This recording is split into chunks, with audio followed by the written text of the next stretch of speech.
I don't have a whole lot club-wise to pass on. It's been, I guess, due to the weather and everything else, it's been conveniently pretty quiet. We have had some issues. If you're a 220 repeater user, we've had some issues with the 220 repeater with some crazy things going on, and now it's kind of quit on us. So we're looking into it and seeing what's going on. And anyway, other than that, I don't know of anything else that's awry. Any questions for me? I see we've got about 54 people, so that's a good turnout, and we appreciate that. This is our, what is this, our 11th or so session, I think. So it's kind of seeming like commonplace now, I guess. Once we ever get to go back to face, it's going to be just like a new world again, I think. So any questions for me before we move on? Hearing none, I'll introduce Bill Thomas, WT0DX. And I don't know, a couple years ago, I guess Bill had you made a presentation to us over at, as I recall, over at Jefferson County, and on digital modes. And since then, there's been a lot of developments. I was just reading about some of that, and I just got my QST yesterday, I think it was. So a lot going on in that world. So with that, I'll turn it over to you, Bill. You can tell us a little bit about yourself, and I will. It's all yours, and we appreciate you doing this very much. Go ahead. So I assume everyone's able to see the slide on the screen now. I can hear. Yes. Okay, very good. So as Jerry said, this is a kind of a reprise of a presentation I gave to the club a couple years ago. So if you have a photographic memory, some of the slides will seem familiar to you, but I've also updated a fair amount of the information since then. So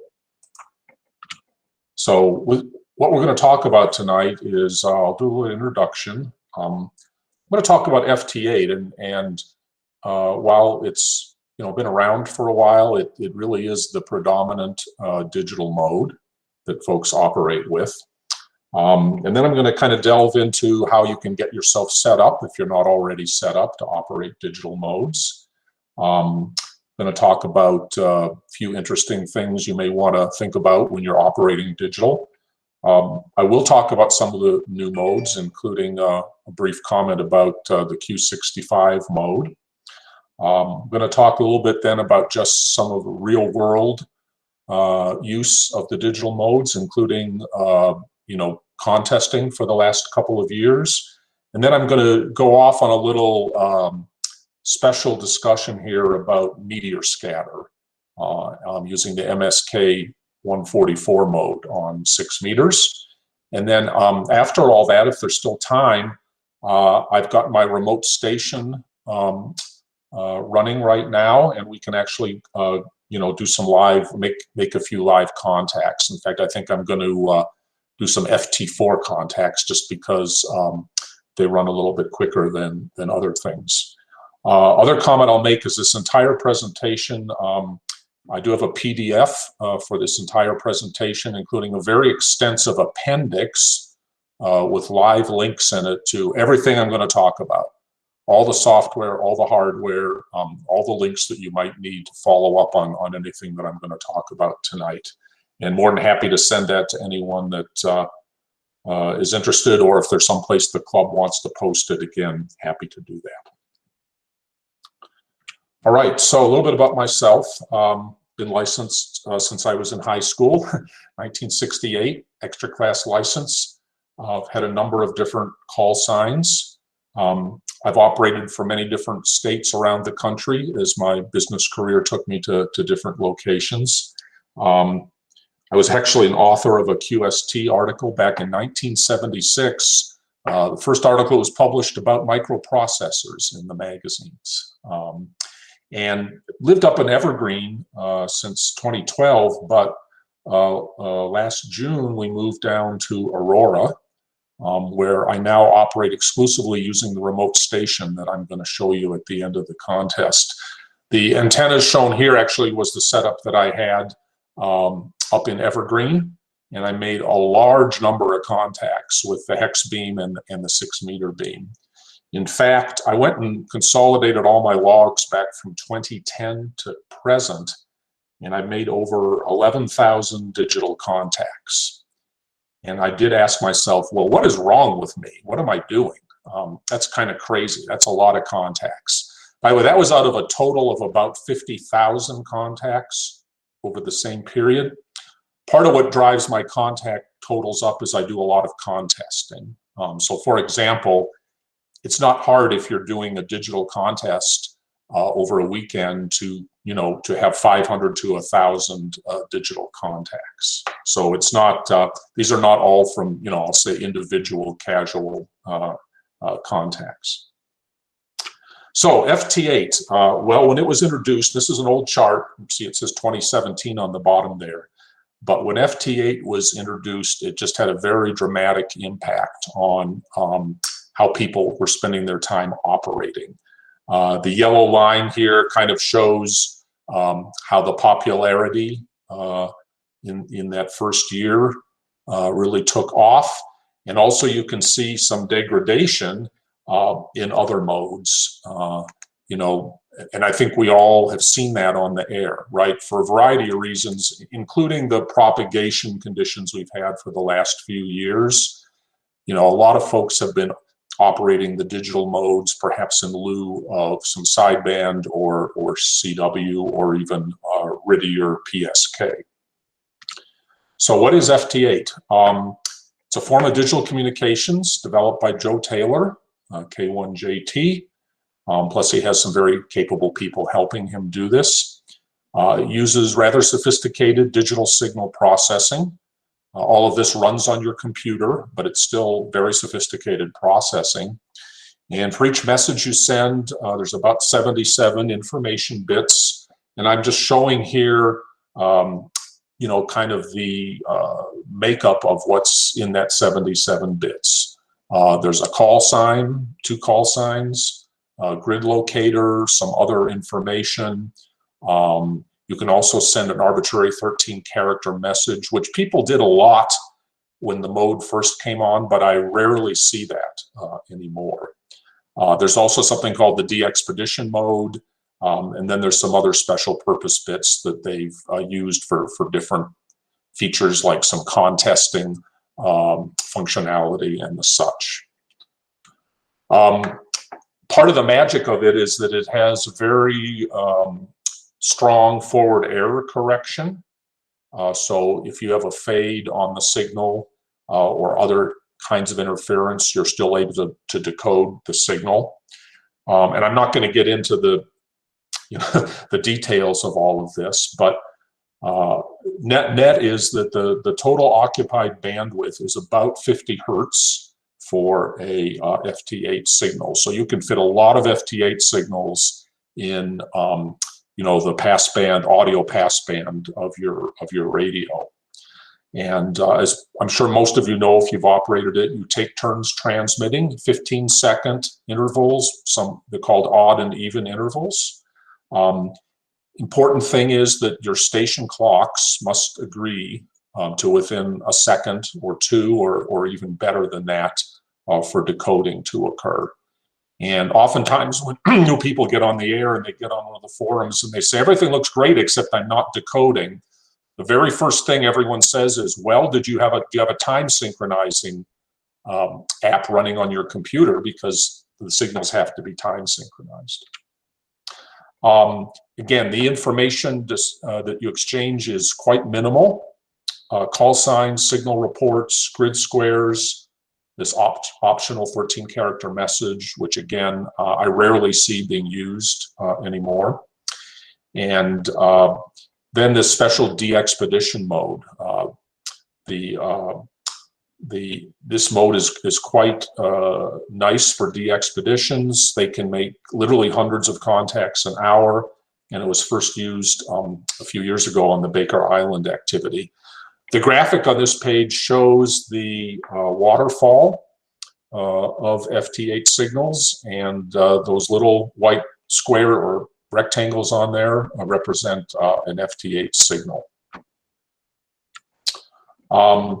So FT8 contacts are valid for most awards. DXCC, worked all states, worked all continents, just about any award that would accept a digital type contact. Also, FT8 and the other digital modes that have come along are supported by the logging programs, Logbook of the World, EQSL, etc. There are thousands of stations on the air every day at all times running FT8 across any of the bands that are actually open. So there's always people on there, and you should see signals, again, if the propagation permits it. And as I said, FT8 is really the predominant digital mode. And we have noticed a reduction in some of the daily sideband and CW activity as a result of that.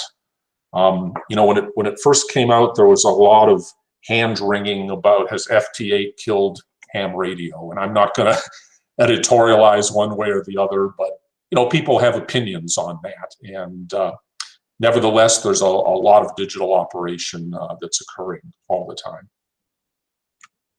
So, equipment setup. How do you set up your equipment to do digital? Basically, you need a rig interface between your radio or transceiver and a computer, because the software to run FT8 runs on a computer.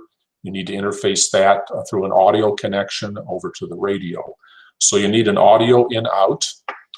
You also need a push-to-talk or CAT type control for transmit and receive, because the computer is going to want to control your radio in terms of whether it's transmitting or receiving.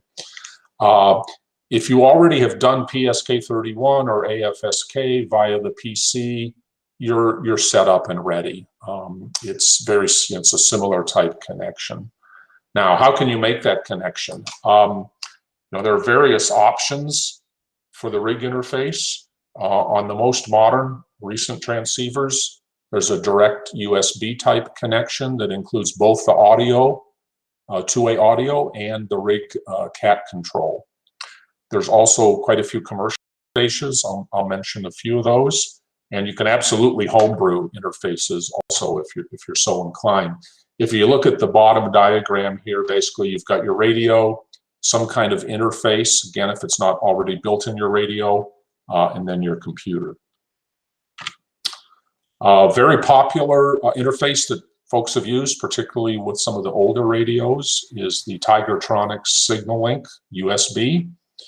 Little picture of it there. Again, very popular. It's powered from your USB port, so you don't need a separate power supply.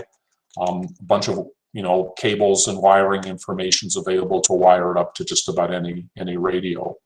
Also, there's a number of mods that people have come up with over the years to improve the performance a bit. Again, there are quite a few other interfaces. MFJ makes one. Rig Expert, West Mountain, Microham, TimeWave. Again, quite a few different interfaces out there. They all do the same thing. They provide a sound card type interface to your computer via USB, and then they're connected to your radio microphone speaker or the accessory jack on the back of the radio. Software. It's all about software once you get the radio connected, and we're going to spend really probably most of the rest of this presentation talking about the software. There's two main FT8 or digital software applications available. I'll mention both of them shortly. They all run on Windows, but some of them also have Mac and Linux versions available. There's wonderful amount of support available for using the software programs. There's various forums, reflectors, there's groups.io forums for all of these. So you can get a lot of help if you need it. And also there's a couple of really good instruction manuals I'm going to mention here in a few minutes. As you said before, and I'll repeat a couple times, you must run a time sync application. And again, there's quite a few choices for that. And then to kind of monitor your success outside of just making a contact, there's several real-time reporting websites. Very popular one is PSK Reporter. There's also one called Ham Spots. DX Spots also will show you, who's talking to who at any point in time. So here's the king of the mountain, WSJTX, again brought to you by Joe Taylor and his team. The latest full release is version 2.3.0. It is open source software. It supports many modes of operations. All the modes I'm going to talk about tonight are supported by it. And again, Macs and Linux versions. And this is what I predominantly use when I'm operating. There's a couple of windows that you see here on the screen. The waterfall that I mentioned before. Then the window on the left is called band activity. So that shows you everything that's going on the current frequency that you're tuned to across the entire audio passband. And then the right-hand side shows you your receive frequency. What's going on, the particular frequency that you're receiving on. And then at the bottom, there's a bunch of settings and level controls and some indication of the messages that you're going to use. This particular screenshot was taken back in 2018 in the summer. Very nice E-skip opening on 6 meters. You'll notice I'm on 50.313. And I just completed a contact with VE3PV, obviously up in Ontario, and decent enough signal strength numbers. It was an easy contact, very easy to complete. You also notice that the band is filled with signals, and if I hadn't told you that this was 6 meters, you might have thought, oh, he was on 20 meters or 40 meters. That's kind of what those bands look like most of the time. But again, this was a nice E-skip opening on 6 in summer of 2018. The other major program available is called JTDX. It's written by hams out of Europe, Russia.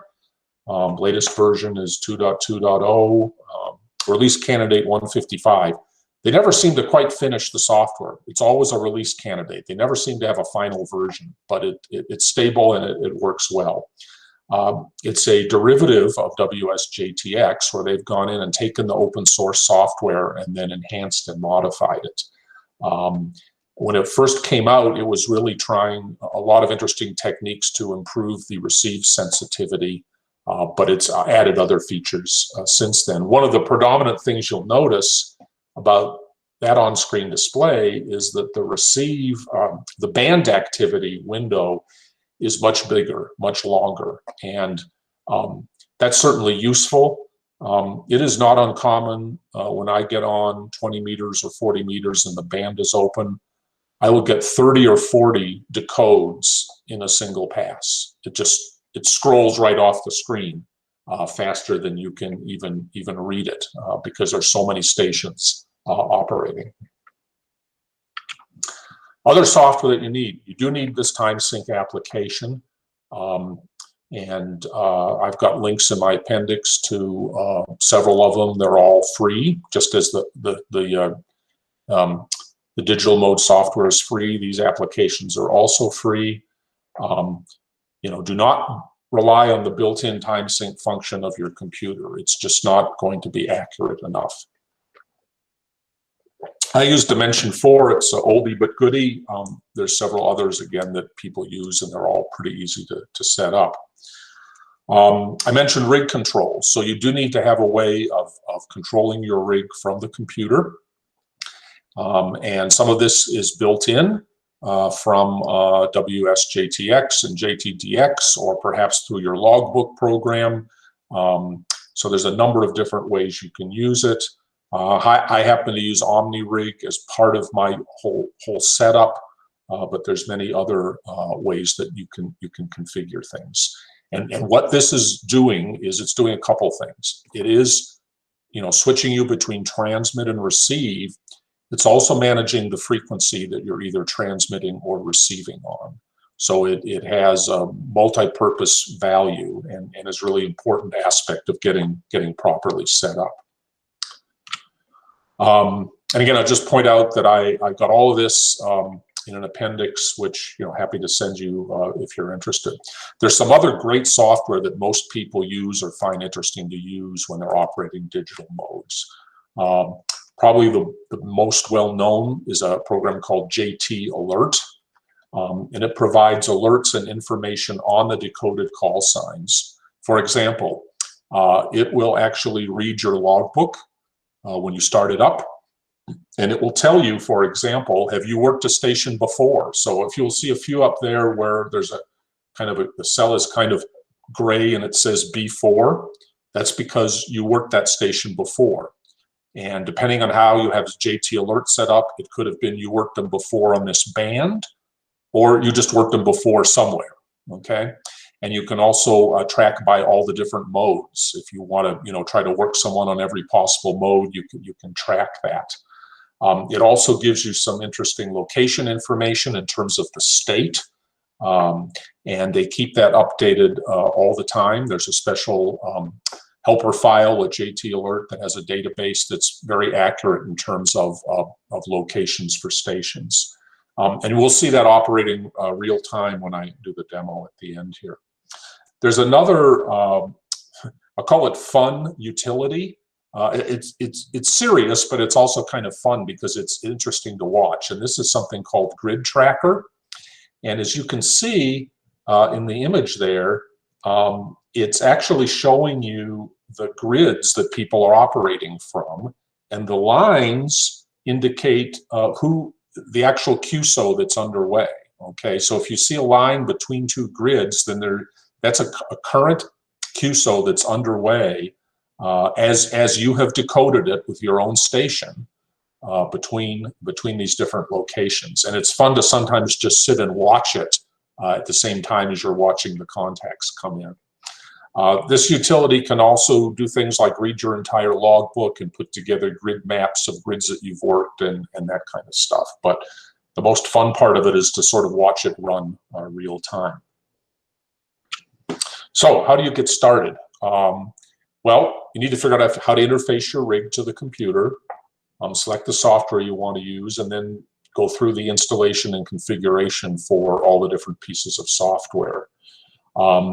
When you're setting up WSJTX or JTDX, there is some minimum amount of information that you need to include, such as your call letters, your 4-letter grid square, how the audio interface and rig control are working, and whether you're linking yourself to a logging program or not.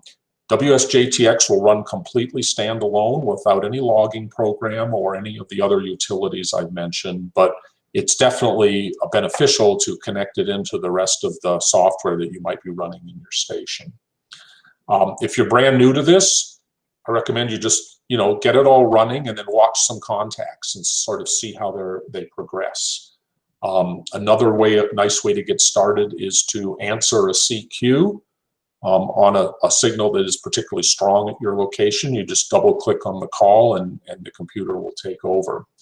And here's, you know, some of the standard operating frequencies. You don't need to memorize those or even probe them in your radio because they're all available as optional frequencies from WSJTX. You can just click on 20 meters and go to the 14.074 frequency.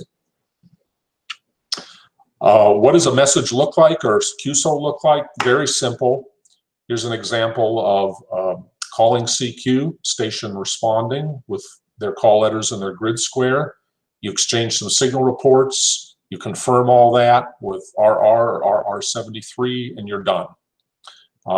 Yeah, it's not the most interesting, you know, CUSO, but it, you know, you get the basics done. And if you're, you know, if you're trying to challenge yourself to do something like seeing how many countries you can work, you know, with a dipole and 10 watts or something like that, you know, this will move you forward in that response. And there are a couple of optional responses. As I mentioned, there's a 13-character custom message, but again, it was used quite frequently early in the days with JT65 that preceded FT8. It was used a bit in early days of FT8, and occasionally you'll see people using it now, but typically not. A couple of operating tricks. So if this is all new to you, I really recommend that you read, there's an excellent introduction document on FT8 by ZL2IFB. Again, the link is in the appendix. You should read the WSJTX and JTDX user guides. They're decent user guides. They walk you through how to do all the settings and a little bit about operating. Recommendation is that don't use more power than you need to make a contact. Now, there is a little bit of a thing to think about there, and that is that these are weak signal modes, okay? Now, weak signal doesn't mean low power necessarily. It's all about the propagation path and the antennas that everyone has. So there might be a time when it's quite reasonable to run 500 watts because you're trying to work Antarctica, and the propagation path is just not very good. But of course, if you get on 40 or 20 meters, during peak times, you don't need a lot of power to make contacts, if you've got a reasonable antenna. Another thing you do sometimes is you might tune to a band and say, oh, there doesn't seem to be much going on here. It might be worth calling CQ. If you think the band might be open, there just isn't a lot of stations operating. I've worked New Zealand and Australia when I really didn't hear anyone else on the band, for example. So it's worth doing that. And then there's two little tricky things that I'll just mention here. The word split is used a couple different ways in the operation of these devices. So one of them is associated with how you control your transmit and receive frequency. And that is, it's very desirable to try and keep your actual audio transmit frequency in the 1500 to 2000 hertz range. The reason is that any harmonics of that will fall outside your transmitter passband. Okay, so the second harmonic, should be above the edge of your 3 kilohertz audio band. And so first and, second and third harmonics should be, basically completely eliminated by your radio. I've seen a lot of stations that might be operating down at 500 hertz. That's what the audio transmit frequency is. And they're overdriving their radio, or some setting isn't correct. You'll see the second, third harmonics being broadcasted just as strong, it seems, as the fundamental, which obviously isn't good in terms of interfering with other stations. So this is a little rig control setting, which I recommend you look into if you haven't already. And then there's what you might call the traditional split frequency operation, where within the audio passband, you're transmitting on one frequency and listening on another. That's often used when you're trying to work a station that has a lot of other stations calling it. And the reason is that if the other stations are calling on the same frequency that the first station is operating on, they will jam each other and probably nobody will get through. But if you're off frequency a little bit, the decoder will pick up your signal and present it to the operator. So often with DX stations, it's best to operate in a split mode where you transmit on a different frequency than you're receiving them on. Here's a typical sort of reverse beacon presentation. This is the PSK Reporter that I'd mentioned. And this was all the stations that heard me on 20 meters over an hour interval of time. I don't remember, when I did this. This is a bit of an old slide, but it is pretty amazing because you can see that I was basically being received just about everywhere except maybe in Africa for some reason. But a lot of stations heard me over a 1 hour interval of time. So sometimes people use these to test out antennas and other things. They'll just get on and call CQ or just go test with their call letters. people will hear their signals, and you'll be able to plot out this display. Okay, let's talk about some of the new modes that have come out recently. So I've lost track of time. A year and a half, two ago, this FT4 mode came out. It's basically a faster version of FT8. So it runs at twice the rate, twice as fast as your FT8 transmissions. As such, it's not quite as sensitive. It can't dig the signals out at quite the same low level that you can with FT8. But it's very popular, as you might imagine, in contests, because you can basically make, you know, double the number of contacts in an hour with decent signals as you could running FT8. So it has become kind of the de facto or very important mode during any of the digital contests that allow you to run these FT modes. Something called JS8 Call came out a couple years ago. It's interesting. It's a derivative of WSJTX, but it's not really compatible with the standard FT8 messages, so it's not something you use to make a standard FT8 contact. Instead, it's a keyboard-to-keyboard kind of communications like PSK or RTTY. And it allows conversations up to about 15 words a minute. It also has some interesting auto response and message forwarding features. It's used, it hasn't really taken off. I mean, it's not become super popular, is my observation. In fact, on the Facebook page, you'll often see people getting on there saying, I'm getting all kinds of heartbeats from other stations, but I call CQ and nobody answers. So, you know, as I said, it's interesting. It uses the FT8 technology. It is, you know, supported and maintained, and there are forums, and there's even sort of monthly events that are set up to encourage people to get on and operate. And it does allow, again, keyboard-type conversations that aren't structured the same way that FT8 is. So if you're interested, you know, take a look. So some really new modes in this most recent version of WSJTX, version 2.3.0. There's two new modes that were introduced called FST4 and FST4W. And the FST4 was primarily designed for operators that are experimenting on the 2200 and 630 meter bands, where obviously your transmit power and antennas are very limited. So weak signals is what it's all about all the time on those bands. Up until this time, a lot of those operators had been using JT9, another digital mode, but it looks like this will probably replace that. And as reported here, you know, it's already been used for, you know, numerous intercontinental contacts.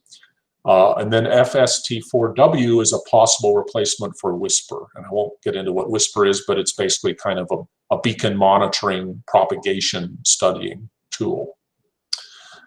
In the most recent release, which is still a release candidate, it's not yet an official release, the 2.4.0.1, something called Q65 has been introduced. And in fact, I don't know if it was Jerry or Doran or someone mentioned that in the QST magazine that just came out, there's a full-page article that sort of introduces this Q65 mode.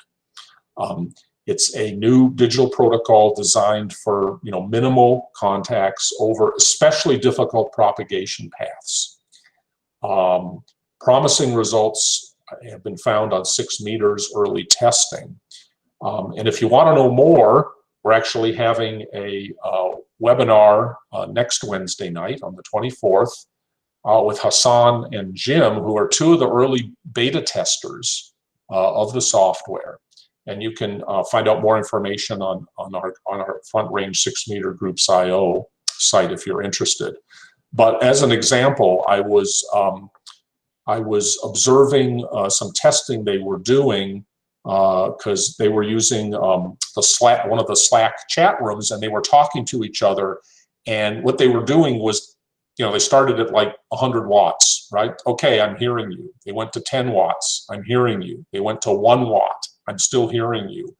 This was 6 meters, not meteor scatter, during the day, 9 or 10 o'clock in the morning. And they were using ionospheric scatter, not meteor scatter. So obviously very weak signals coming from that propagation mode. So interesting. Joe Taylor and his team keep trying to push the envelope on weaker and weaker signal communications. And so this is really, for experimenters at this point. So a little bit of field activity. So back in 2018, I decided to take my ICOM 7100 and a 2-band dipole, 20 meter and 6 meter dipole, along with me when I went to a vacation home that I rent sometimes down in Crested Butte. This home is 2 blocks off of Elk Avenue, which is the main street. It's in the middle of town.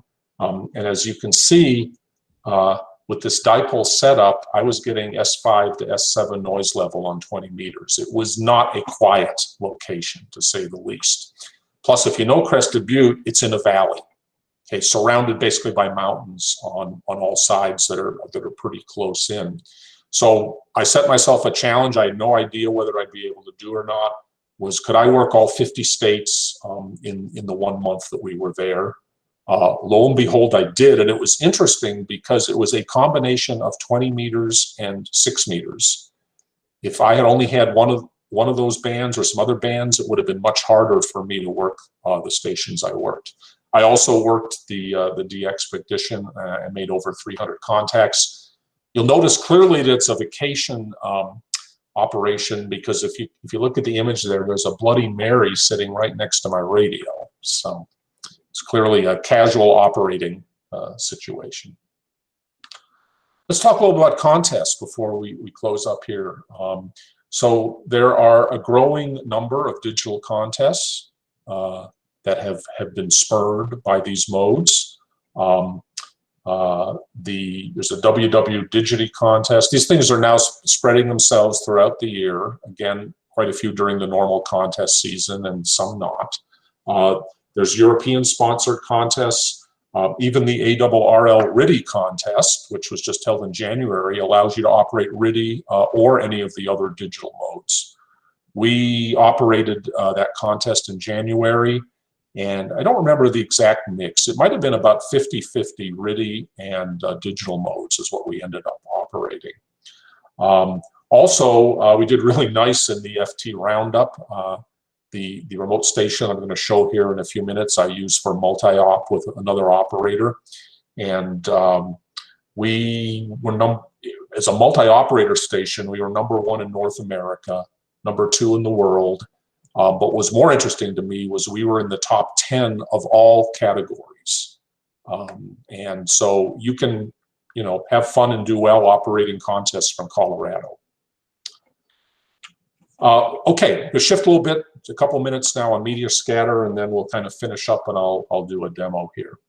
So Meteor Scatter is an interesting mode. Thousands of meteors burn up in the atmosphere each day.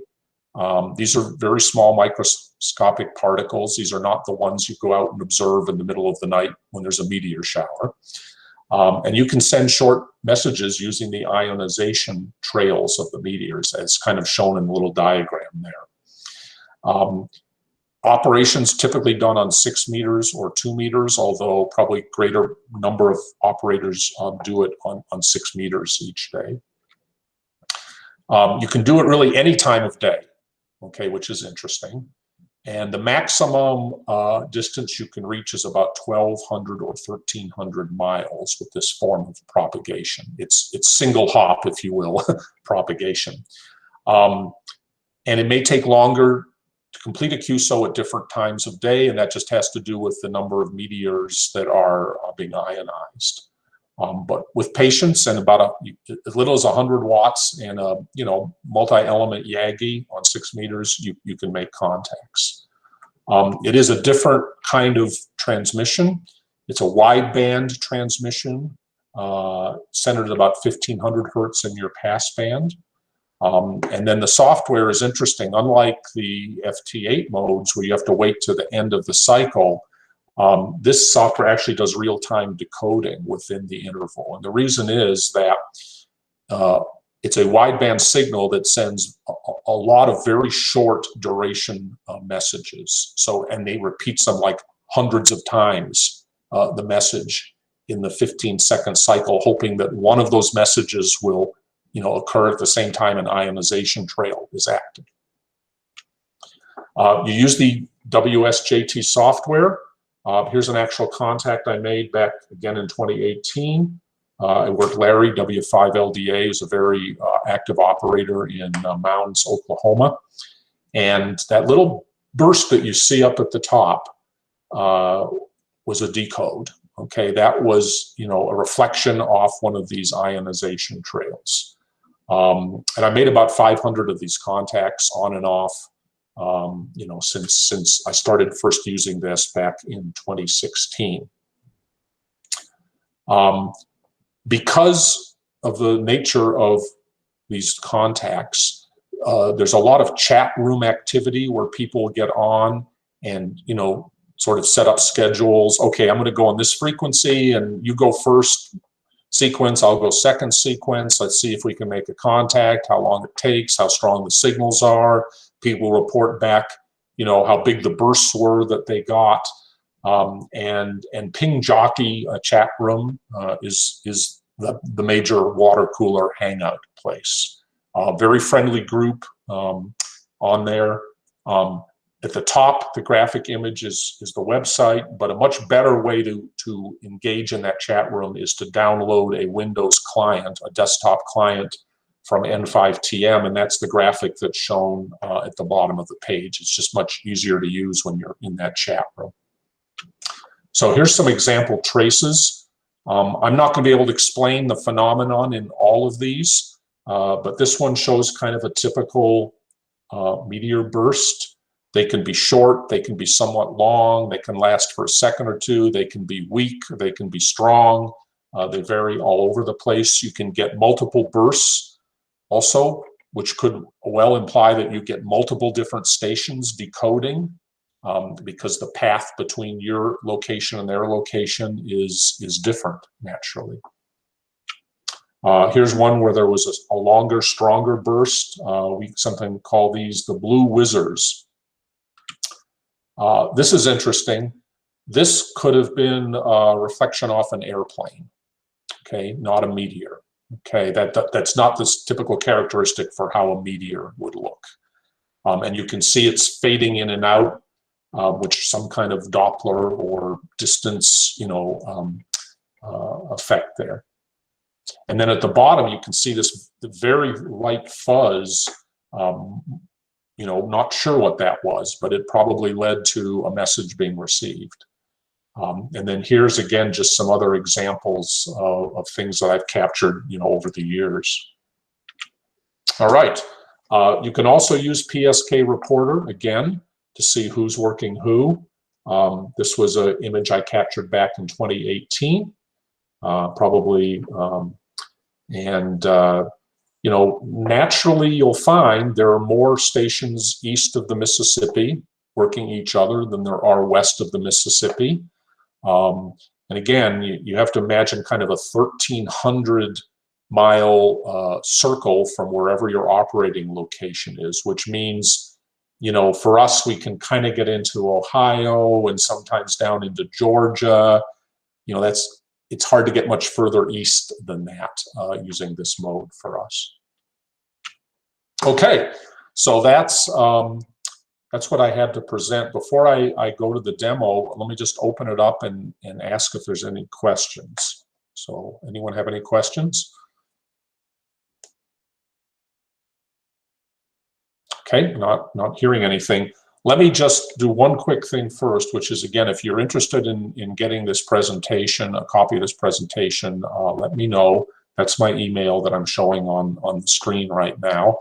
And I'm just going to quickly flip through the appendix. I don't expect anyone to write this down, but I just want to show you that I've got links to the software, helper software, various important websites, interface equipment, operating guides, etc. So I've got a lot of good links there. So let's go now and switch over to my station now. So hopefully you're seeing what looks like WSJTX running with some other radio gear there. Let me just explain what you're seeing first before we try to make a contact. So I run a remote station. It's located at K0EU, Randy's house in the western Denver suburbs. He has a very nice antenna farm, and he's been gracious enough to let me set up some of my own equipment there and operate when he's not using his antennas. I have a 2-monitor display that I use when I'm running the remote station. This is the monitor that's usually on the left, and it includes, you know, a rotator, my amplifier, antenna tuner, antenna switch where I can switch different antennas, a radio interface. I operate an ICOM 7600, and this is a software program called Win4ICOM that gives you a very nice virtual radio. In fact, it's in some respects nicer than operating the radio itself. And then there was some discussion earlier about SDRs. This pan adapter, if you will, is actually derived from a SDR Play RSP1 SDR, which shares the same antennas as my radio through some external splitters and things. So the 7600, while on the main radio itself, it has a spectrum display, there's no way to view that remotely. So I use this RSP1 as a way of having a nice band display remotely. And then if I shift over here, let me erase this for a second. You'll see WSJTX. I'm on 40 meters right now. I'm actually in the FT4 section of the band, so there's a few stations on there, but not a lot. At the bottom, you'll see this JT Alert software that I was talking about, and see if everything's, yeah, okay. So every time there's a sequence, of 15-second sequence, you'll see stations coming on the left here, and then you'll also see the stations show up at the bottom. And then on the right-hand side is my logbook. It's called Log4OM. I actually got on the 40-meter band between about 5 and about 5:45 this evening, and I made all the contacts that you see here listed. They were all done with FT4 here on 40 meters. As you can see, there was a little bit of opening over to Europe, Spain, Portugal, a little bit into the Caribbean, Puerto Rico, Trinidad, and then of course a bunch of United States stations. And these were all done using FT4. So let's see what's going on the band right now. Let's see if there's someone calling CQ, only because, okay, that's easy to do. So I'm going to click on his call. And at the top there, the waterfall, you'll see the little green and red brackets. So those are the transmit and receive frequencies. I'm transmitting right now, responding to his call. He came back to me with a nice +16 report. I gave him a +1. And this should progress quite easily here. Okay, I get a RR73 back from him, and then I'm sending my 73, and then the little logging window from WSJTX pops up. That's one of the settings that you can have. You can have it automatically pop up at the end of the contact. I have nothing further to add. I'm just going to hit OK here, and it will show up over here in my logbook, K0EHR. So pretty easy stuff to do. Let's see if there's another station calling CQ. And then do you base that signal report on the elevation and the waterfall display, or how do you? Excuse me? The signal report. Yeah, do you base that on the elevation of his signal in the waterfall display? Yeah, basically that's yes, that's accurate. It's generated automatically by the software based on its measurement of the signal. And it's a signal to noise. It's not a signal, pure signal strength, okay? Right. But it is a signal to noise measurement. So I don't know that there's much activity, but I'm going to get on here now and I'm going to call CQ a couple times and we'll see if anyone comes back. Again, this is the FT4 section of the band, much less operation normally than the FT8. We'll switch over to FT8 here shortly. But let's just give a couple calls here and see. Well, there's a Cuban station calling. Maybe that's that other station up there is calling CQ from Cuba.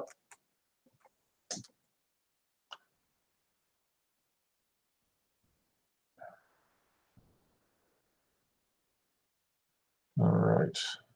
Well, band's pretty dead. So let me do this.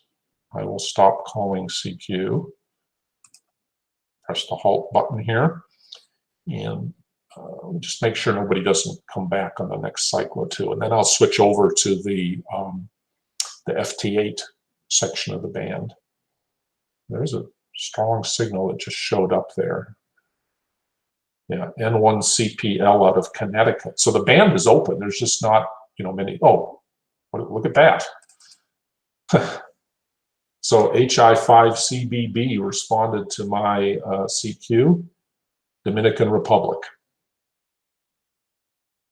And he's down at the very bottom, left-hand side, down by 500. You can see pretty weak trace, but it's still decoded very nicely. So you never know. Like I said, the band looked kind of dead, and I got a contact with the Dominican Republic. Not bad, not bad. Just to show you, a busy band here, because the FT4 section's kind of a little bit sparse tonight. Let me switch over from FT4 to FT8. And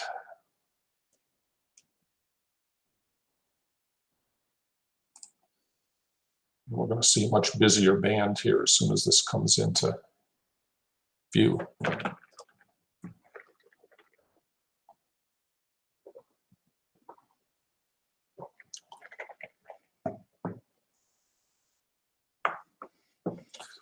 Okay,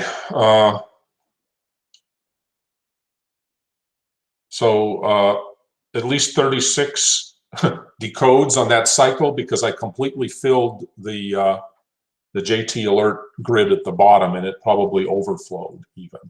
Now, one cute thing you can do here with WSJTX, if you're interested in responding to CQs and only seeing CQs show up, is under the band activity window, there's a little checkbox called CQ only, which I'm going to check right now. And that will filter out the non-CQ stations. So all you will see showing up on the left-hand side here are stations calling CQ. Also, as you can see, I've worked a number of stations before, if you look at the bottom display, and that's actually reflected up in the stations that were grayed out in the CQ section. So I've worked those stations before. Here, let's try this guy, KG5MUC. Also, I'm using split mode right now. If you'll notice, the little red bracket is where I'm transmitting, and the little green bracket up at the very top of the waterfall is where the signal is that I'm listening to.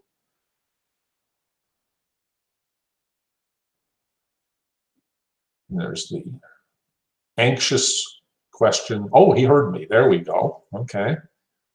And we'll complete this contact.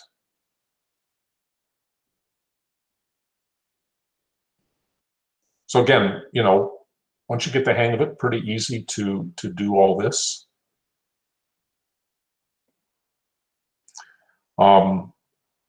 In the years that I've been operating these digital modes, obviously worked all 50 states. I've worked over 150 countries just on the digital modes alone.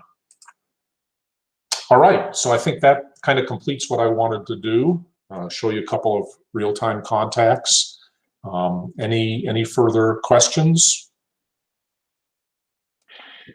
William, is there a conversational mode, or is there any use of this for NTS traffic exchange? Yeah, so the only conversational mode is this JS8 call that I mentioned briefly, okay? It's a derivative that uses the similar signal processing technology and message formatting, but it uses the bits in different ways, so it's not compatible with FT8.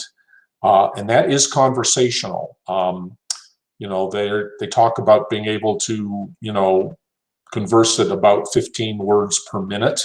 Not super fast rate, but usable and useful.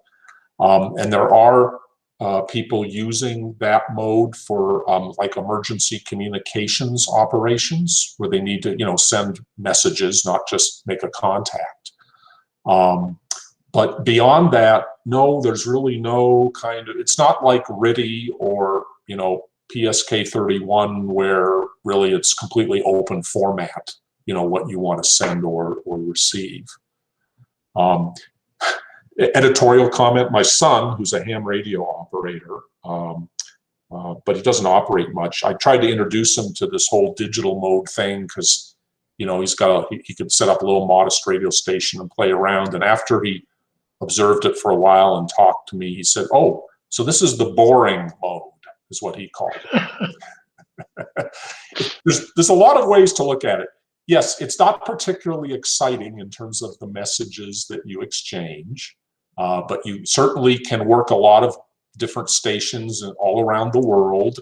You know, you can operate this while you're doing other things in the shack. I mean, again, once you get used to it, it doesn't take a lot of attention to, you know, call CQ or respond to a station.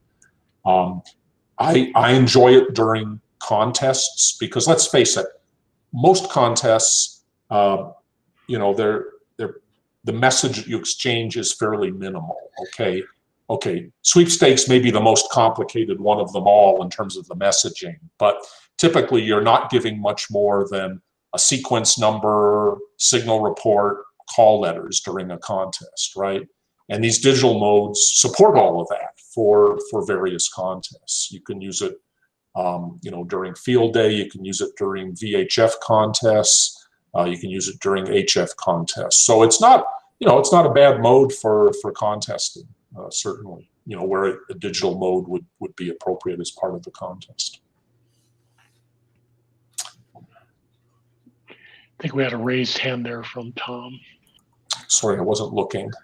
I was only going to say that I think of FT8 as the rice cakes of ham radio. It'll keep you alive, it'll fill you up, but it has no flavor. I don't dispute that. But, you know, it is also, in a funny sense, it can also become a little bit addictive. I don't quite know how to explain how or why, but it does. I have thousands of contacts, but yes. Yeah. Like I said, I must, you know, I probably need to put my hand up for the 8 FT8, you know, AAA meetings, right? Because I have over 10,000 contacts. There must something be wrong. You know, I don't know what it is, but, you know, I probably need to sit down and talk about it with some other people sometime. But again, I found, for example, you know, I was getting a little bored with the whole FT8 thing, and then FT4 came along and contesting, and that was kind of fun, you know, to do. Then I got into the Meteor Scatter just because the physics and the science and the randomness of it all was kind of fun. So there are different things you can do and different ways you can explore using these digital modes, you know, beyond just, you know, having what might be considered a conventional contact. Certainly, you know, there's quite a few DXpeditions when we were doing DXpeditions that would operate FT modes, you know. What do you do on a DXpedition? They get your call and you say 5-9, right? Whoop-de-doo. You might as well do that digitally, quite honestly. It's not much different. So anyway, that's the presentation. Again, if anyone has any questions or wants to talk to me later, WT0DX1 @gmail.com. Also happy to send anyone copy of the presentation if they're interested. And if you have any questions about remote stations, not the topic tonight, happy to talk about that offline also. And Okay. I dropped your Gmail in the chat. This will generate a link for the recording. If I send that to you, can you send that to folks that would like to view the recording? Sure. Great, I'll do that. Okay, well, Bill, thanks a lot. Very Yeah. interesting. I know you've worked with me on some of this, and I've never got really off the ground too much with it, but you're really super knowledgeable about it, and that's good. Any final questions for Bill, or anything for me, or anyone else before we conclude this evening? Jeff, thanks to you for doing all the technical heavy lifting. Appreciate that. And any other comments, or we'll say good evening. And again, Bill, thanks a bunch. Thank you very much. Hope to see you guys soon. Very interesting. Okay, hearing none, we'll say good evening. Thanks for coming in, and we'll see you next time. 7-3. Yep. Bye-bye.